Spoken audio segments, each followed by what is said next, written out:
Hi friends, आप देख रहे हैं मेरा यूट्यूब चैनल लीगल गुरु और मैं एडवोकेट रामस्वरूप यादव। अगर आप मेरे चैनल पर नए हैं तो प्लीज मेरे चैनल को सब्सक्राइब करें और आने वाली वीडियो देखने के लिए बेल आइकॉन जरूर दबाएं। हम बात कर रहे हैं भारतीय साक्ष्य अधिनियम धारा 13 के बारे में। बिना समय गंवाए शुरू करते हैं लेक्चर को।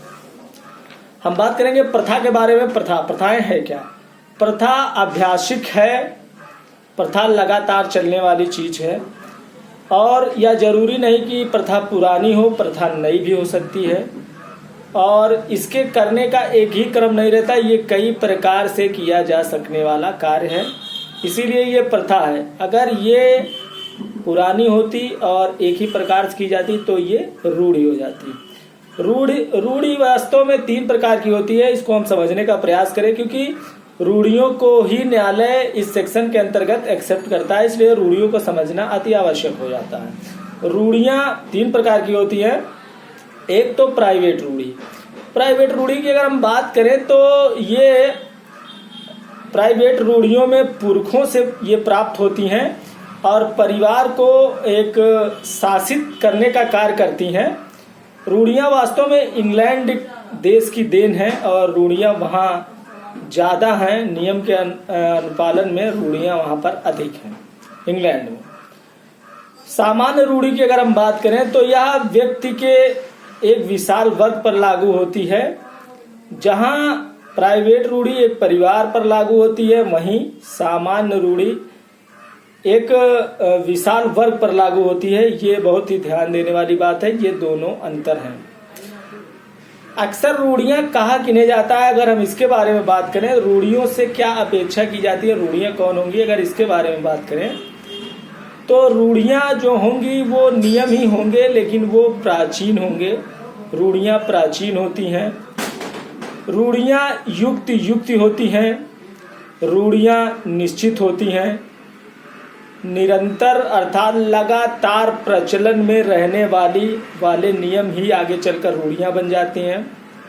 तो हम कह सकते हैं कि रूढ़ियां लगातार प्रचलन में रहने वाली होती हैं, अनिवार्य होती हैं अर्थात अबद्धकार होती हैं, ना कि स्वैच्छिक। इनको मानना ना मानना आपके ऊपर नहीं है, इनको मानना ही पड़ेगा।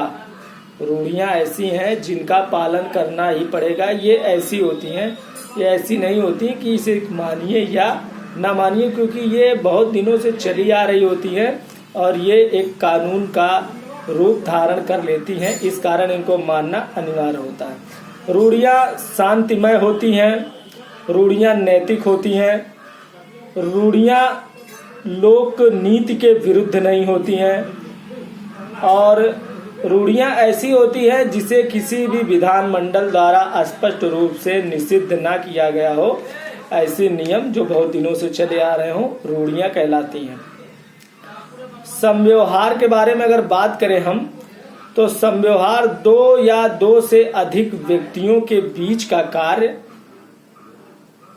ही समव्यवहार कहलाता है। 2 या 2 से अधिक व्यक्तियों के बीच का कार्य समव्यवहार कहलाता है। विधि की दृष्टि में जो कार्य अन्य व्यक्ति के अधिकार को प्रभावित करता है वह समव्यवहार है। जो अन्य किसी व्यक्ति के कार्य को प्रभावित करे वो समव्यवहार है और समव्यवहार 2 या 2 से अधिक व्यक्तियों के बीच का व्यवहार है।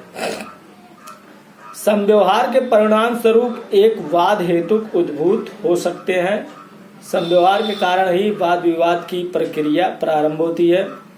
प्रत्येक संविदा एक समव्यवहार है, परंतु प्रत्येक समव्यवहार एक संविदा नहीं हो सकती है।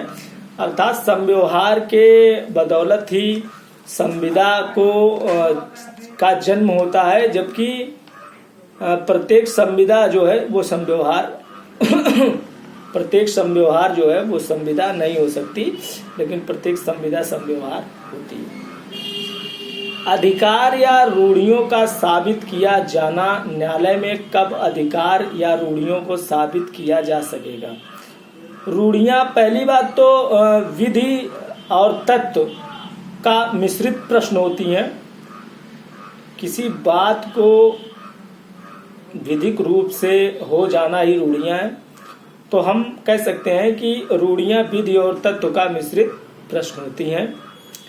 पहले कुछ तथ्य साबित किए जाते हैं न्यायालय में, फिर उसके बाद तथ्यों से रूढ़ि का अनुमान निकाला जाता है।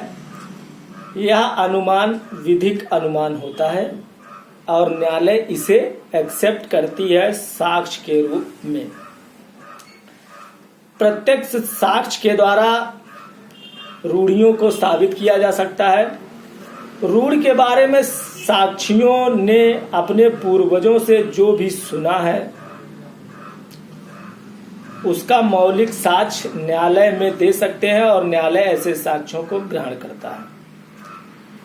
कार्यों के साक्ष्यों द्वारा उन व्यक्तियों द्वारा कोई कार्य किया जा रहा है और वो ये कह सकते हैं कि परसों से या हमारे पूर्वजों के जमाने से यह कार्य किया जा रहा है, उसे न्यायालय एक्सेप्ट करेगी। न्यायिक निर्णय जो धारा 42 के अंतर्गत सुसंगत रूढ़ियों को मान्यता प्रदान करते हैं, उन्हें भी न्यायालय साक्ष्य के रूप में एक्सेप्ट करती है। लोक अधिकार या रूढ़ि के बारे में मृत व्यक्ति द्वारा लिखित या मौखिक साक्ष्य जो धारा 42 में ही ग्रहण है, उसे भी साक्ष्य के रूप में न्यायालय ग्रहण करती है। उस व्यक्ति की राय जो उस क्षेत्र विशेष का रहने वाला है, जो धारा 48 के अंतर्गत सुसंगत है, उसे भी न्यायालय एक्सेप्ट करती है साक्ष्य के रूप में। और हम बात करेंगे धारा 75 के अंतर्गत, ये सारी धाराएं एविडेंस एक्ट की ही हैं, तो धारा 75 के अंतर्गत प्रचलित अधिकार या रूढ़ि जो भारतीय विधि का भाग बन गई है, जैसे हिंदू विधि और मुस्लिम विधि है, ये विधियां वास्तव में जो हिंदू विधि है या जो मुस्लिम विधि है, ये दोनों विधियां कभी कानून नहीं हुआ करती थी, ये कभी रूढ़ियां हुआ करती थी और आज ये दोनों विधियां कानून का रूप धारण कर चुकी हैं। किताबों में एक्ट के रूप में हम इसको पढ़ रहे हैं। तो ये वे रूढ़ियां हैं जिनको कानून का बल मिल गया और वास्तव में ये कानून हो गए।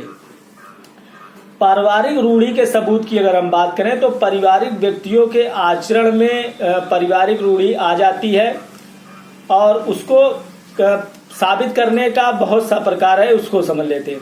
वंशावली के स्रोत द्वारा उसकी विश्वसनीयता से उसको साबित किया जा सकता है। वंशावली की अवधि के द्वारा किसी रूढ़ि को साबित किया जा सकता है। वंशावली को साक्ष्य अधिनियम की धारा 32(5) या धारा 13 की परिधि के भीतर आना चाहिए। इस बात का हमें विशेष ध्यान रखना होगा, तभी न्यायालय उसको एक्सेप्ट करेगी। वंशावली जितनी पुरानी हो उतनी ही सुसंगत होगी और न्यायालय उसे साक्ष्य के रूप में एक्सेप्ट करेगा। भारत में विधिमान रूढ़ि की विधि के बारे में अगर हम बात करें तो भारत में रूढ़ियां प्राचीन होनी चाहिए और इसके साथ ही युक्त पूर्ण होनी चाहिए। बाकी वंशावली मैंने बताया कि जितनी पुरानी होंगी उतनी ही सुसंगत न्यायालय उस साक्ष्य को मानेगा। बाकी भारत में विधि की मान्यता जो रूढ़ि है, रूढ़ की विधि की जो मान्यता है, वो किस प्रकार से न्यायालय उसको मानेगी, इसके बारे में हम अगले लेक्चर में बात करेंगे। तो मुझे इजाजत दीजिए, तब तक के लिए जय हिंद, जय भारत।